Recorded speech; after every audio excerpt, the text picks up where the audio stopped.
Hello, everyone. This is Justin, your budding occultist and apprentice to the occult world. So, I'm giving you my occult journey so far. The books or the magic system that I'm currently using is the Bardon magic system and also Modern Magic, the 12 lessons in high magical arts. And I'm giving you an update on my journey. Where I was last week was making sure that I'm consistent with my meditation. So, from day one, I only was able to meditate for 2 minutes. Now I'm able to do 7 minutes. That was last month. Now it's 9 minutes. So it was like mind blowing. So the observations that I had is my mind was like a monkey. Like it was a monkey that has been released in its cage. My emotions were all over the place. Sometimes I had very little control over my emotions. Thoughts and emotions was or taking over my body. Like it's producing the sensation of anxiety, stress. My stomach was hurting. My palms were sweating and I have stiff shoulders whenever I feel emotions or thoughts that are very stressful. The success part of the last month, slowly becoming aware of my thoughts during the day.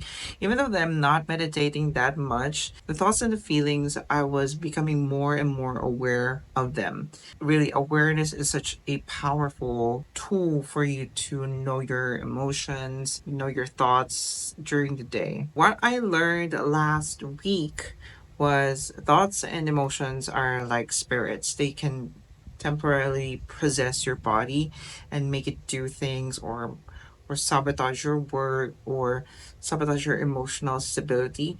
And having that awareness is very, very helpful for me because I tend to go with the flow with my emotions. And once you go with the flow with your emotions, it can it can turn into or a downward spiral. I've also learned that if you are traveling or if you are just doing your chores like washing the dishes or taking a bath, you can meditate. I went to travel with a friend, going to a friend's event. I meditated during my commute.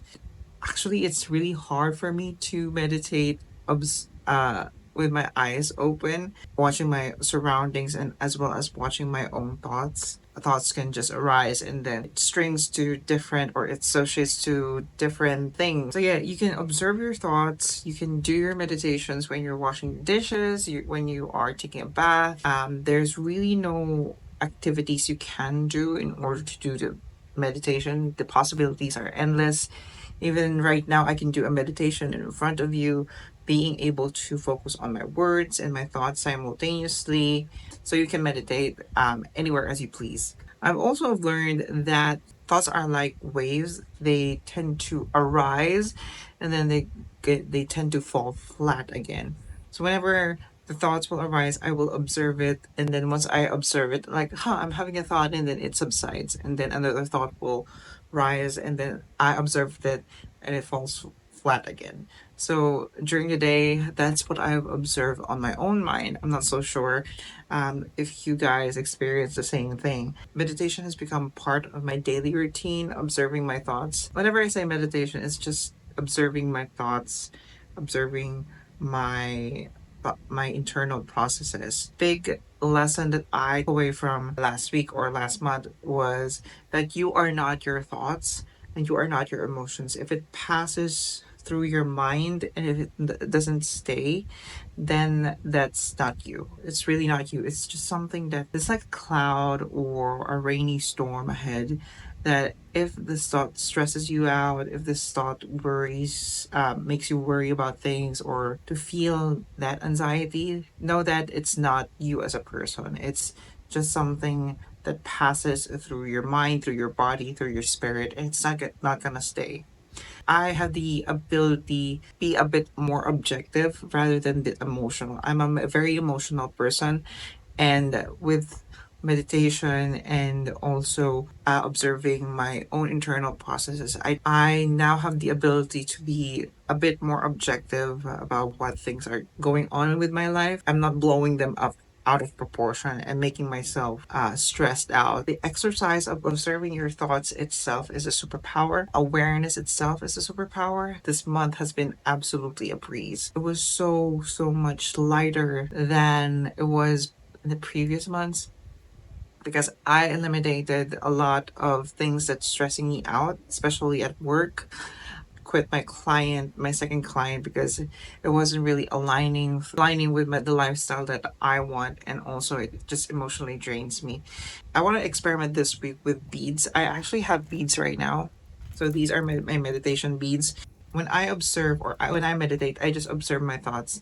If I engage with a thought, I would pull back one bead, and then if I engage with one thought, I pull back one beat. The mistake that I was having when I meditate, whenever I had a thought, I would do one beat. But that's not the goal of the first exercise of Franz Barton. The goal of the first exercise of Franz Barton is to observe it without judgment and to observe it without engagement. And so I would just pull out one beat whenever I engage with a thought, and then I just resume in observing. From the modern magic, I also now have a tarot card. I'm still studying the tarot card, the major arcana and the minor arcana as well. I know in the modern magic it's supposed to be like just the major arcana, but I want to learn it as much as possible.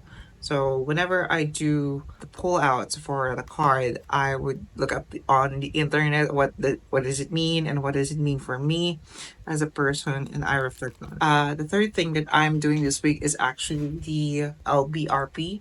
So it's the lesser banishing ritual of the pentagram. I've been doing it consistently every day. Sometimes it's gonna be twice. I hope this helps someone out there that is also an apprentice, starting out in the occult. I'm still going to show up and publish more of the content like this.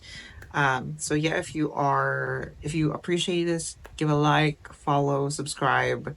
I'll see you guys next time.